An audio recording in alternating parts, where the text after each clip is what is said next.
Hello everyone. This is the second lecture of the chapter number 4 climate of the equatorial region.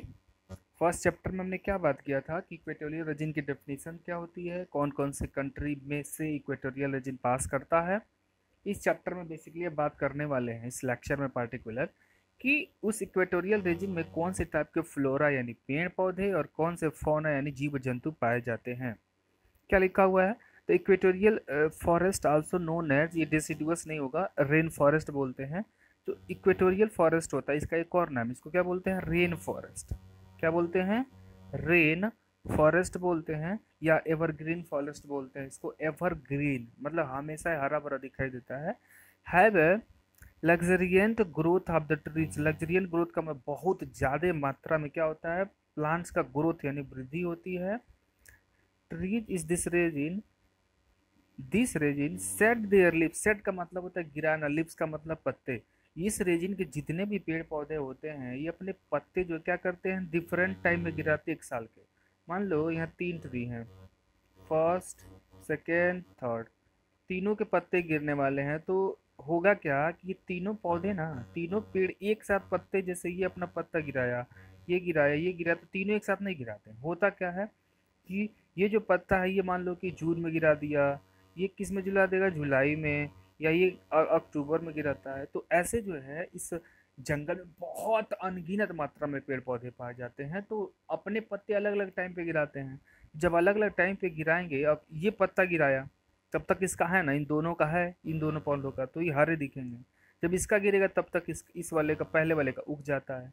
तो ये जो क्या होते हैं कि हमेशा क्या दिखते रहते हैं, हमेशा हरे भरे दिखते रहते हैं, हमेशा हरे भरे दिखते हैं, इसलिए इनको क्या बोलते हैं, एवरग्रीन बोलते हैं। क्या बोलते हैं, एवरग्रीन बोलते हैं, हमेशा हरे भरे गिरे रहते हैं। The term rain forest is given to them, इनको रेन फॉरेस्ट क्यों बोला जाता है कि they thrive on heavy rainfall, ये उगते हैं किस पे, हैवी रेनफॉल, हैवी रेनफॉल का बहुत ज़्यादा बारिश जब होती है उसमें उगते हैं। The forest of this region have several layers, अब ये जो फॉरेस्ट है ना इसमें भी क्या होता है, सेवरल रेयर्स होते हैं, मतलब कि कुछ छोटे पौधे हैं, इनसे बड़े हैं, फिर इनसे बड़े हैं, इनसे बड़े हैं, ठीक है ना। तो ऐसे छोटे बड़े मतलब मिडिल साइज के, फिर लॉन्ग साइज के, ऐसे ढेर सारे टाइप के क्या हो जाते हैं इसमें पौधे पाए जाते हैं। इसीलिए इनको क्या बोलते हैं, इनको हमने बोल रखा है क्या चीज़ कि इसमें जो है सेवरल रेजिन होते हैं।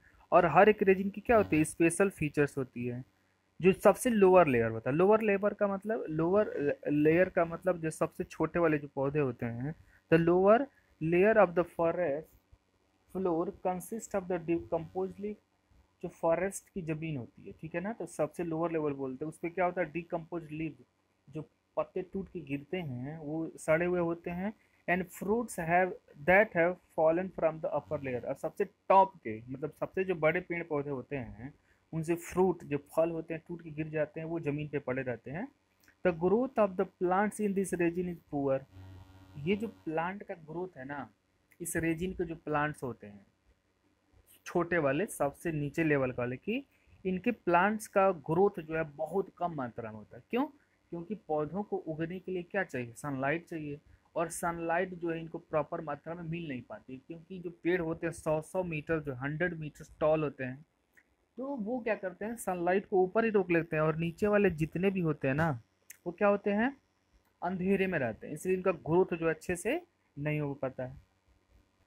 ये हमने समझा दिया कि poor they receive the very, the growth of plants in this region, यानी सबसे नीचे वाले जो लेयर के प्लांट्स होते हैं उनका रिसीव क्या होता है, वो रिसीव वेरी लिटिल सनलाइट, वो सनलाइट जो है बहुत कम मात्रा मिलती है, इसी इनका ग्रोथ क्या होता है, बहुत ज़्यादा कम होता है।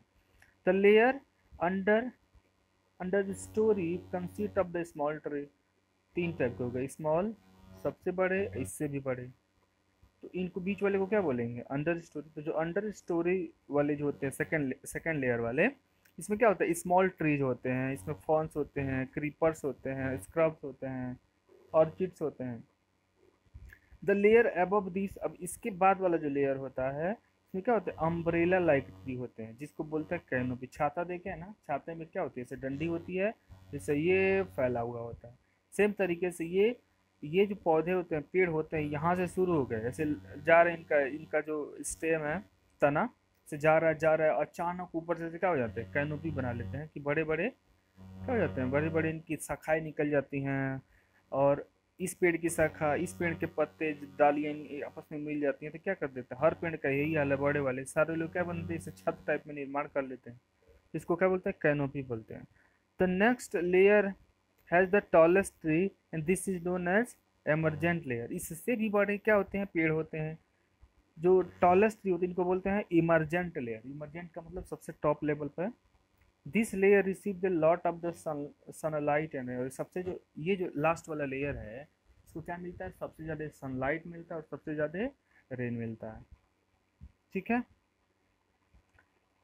तो अगर कौन कौन से ऐसे पेड़ हैं जिनका नाम लिख सकते हैं, एक पेड़ है जिसको बोलते हैं रोज वुड है, इनको एवरग्रीन बोलते हैं, रोज वुड है, इबोनी है, रोजवुड, इबोनी, महोगनी। ये जो तीन टाइप के प्लांट्स हैं इनको क्या बोलते हैं, इनको बोलते हैं एवरग्रीन फॉरेस्ट। एवरग्रीन फॉरेस्ट उसमें ये सबसे ज़्यादा पाए जाने वाले तीन जो है प्लांट्स होते हैं। फौना की बात करते हैं, कौन कौन से जानवर पाए जाते हैं। Huge numbers of animal live in the rain forest. बहुत ज़्यादा मात्रा में जो है एनिमल्स यहाँ रहते हैं, including the insects and the worms. कीड़े मकोड़े और वर्म्स जो केचुए पाए जाते हैं, फिश पाई जाती है, reptiles, amphibians, birds and mammals. Mammals स्तनधारी जितने टाइप के जीव होते हैं सब पाए जाते हैं। The different rain forest of the world, जो भी हर देश में अलग अलग रेन फॉरेस्ट पाए जाते हैं, ठीक है ना। तो of the forest support the different population of the animal. अगर ब्राजील का अमेजोन जंगल है तो वहाँ पे पाए जाने वाले जानवर भी अलग होंगे। अगर कॉन्गो का कॉन्गो जंगल है तो वहाँ पाए जाने वाले जानवर भी थोड़े बहुत अलग होते हैं। अगर इंडोनेशिया का वो फॉरेस्ट है तो वहाँ पाए जाने वाले अलग जानवर होंगे। तो few animal from the Amazon forest in the South Africa are anaconda. पूरी दुनिया का सबसे बड़ा सांप है एनाकोंडा। कहाँ पाया जाता है, अमेजोन फॉरेस्ट। कहाँ पे है ये, साउथ अमेरिका कॉन्टिनेंट में। Gecko, tarantula, tree frog, iguana. Tree frog का मतलब पेड़ पे रहने वाला ये वो मेढक है, वो रहता है। इगुआना जानवर का नाम है। Do you know anaconda native of the tropical rain forest are the biggest snake on the earth. पूरी धरती पे सबसे बड़ा सांप कौन है, anaconda. Congo basin and the forest in the south east. Congo basin कहाँ है, अफ्रीका जो है ना, ये अफ्रीका है आपका, ये मान लो है अफ्रीका, अफ्रीका कॉन्टिनेंट। तो यहाँ सबसे बीच में दो कंट्री बताया था मैंने, एक बड़ा वाला कांगो, एक छोटा वाला कांगो। तो दोनों जो बड़ा वाला कांगो है इसमें कांगो बेसिन पाई जाती है। और साउथ ईस्ट एशिया कहाँ की बात कर रहे हैं, इंडोनेशिया की, मलेशिया की। तो वहाँ पे जो है गौरिल्ला पाए जाते हैं, चिंपैंजी पाए जाते हैं, औरंगटून पाए जाते हैं।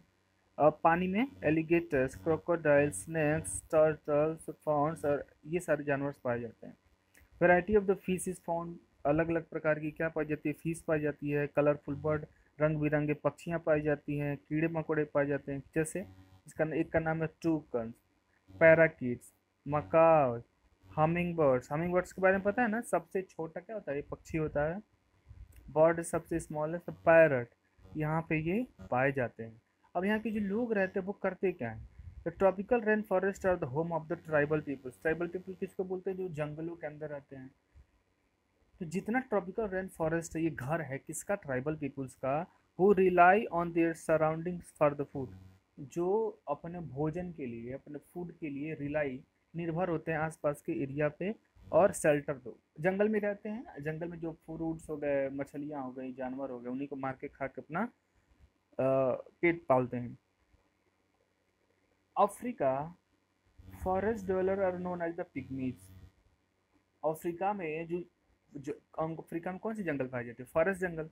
तो फॉर अफ्रीका में कॉन्गो जंगल पाई जाती है। तो कॉन्गो में रहने वाले लोगों को क्या बोलते हैं, पिग्मीज बोलते हैं। ये हाइट में क्या होते हैं, 2.5 फीट के होते हैं, 2.5 फीट के या 3 फीट के, 4 फीट के होते हैं ये बहुत टॉल होते हैं और ये पूरे के पूरे जंगल में रहते हैं। एक और होते हैं जारवा, जवा, Jarawas, belongs to the Andaman Nicobar. Andaman Nicobar जो अपने इंडिया में यहाँ जारवल रहते हैं। सेमांग रहते हैं कहाँ पे, मलेशिया में। मलेशिया में जो रहने वाले ट्राइबल्स कम्युनिटी को क्या बोलते हैं, सेमांग बोलते हैं। डायक्स रहते हैं बोर्नियो में। डायक्स बोर्नियो कहाँ है, इंडोनेशिया में है। These nomadic tribals spend their life in the hunting and the gathering food. ये पूरे पूरे जितने का हमने नाम लिया, किसका किसका नाम लिया हमने, हमने लिया सेबांग का, पिग्मीज का, दयाक्स का और जारवांच का। तो ये सारे लोग क्या करते हैं, हंटिंग वगैरह जानवरों को मारते हैं और पेड़ों से फल तोड़ के अपना खाना वाना खाते हैं। These natives can teach us a lot about the rainforests, medicinal plants used for the treating the illness and the ecology of the Andaman Nicobar. Some of them belongs to the farming community.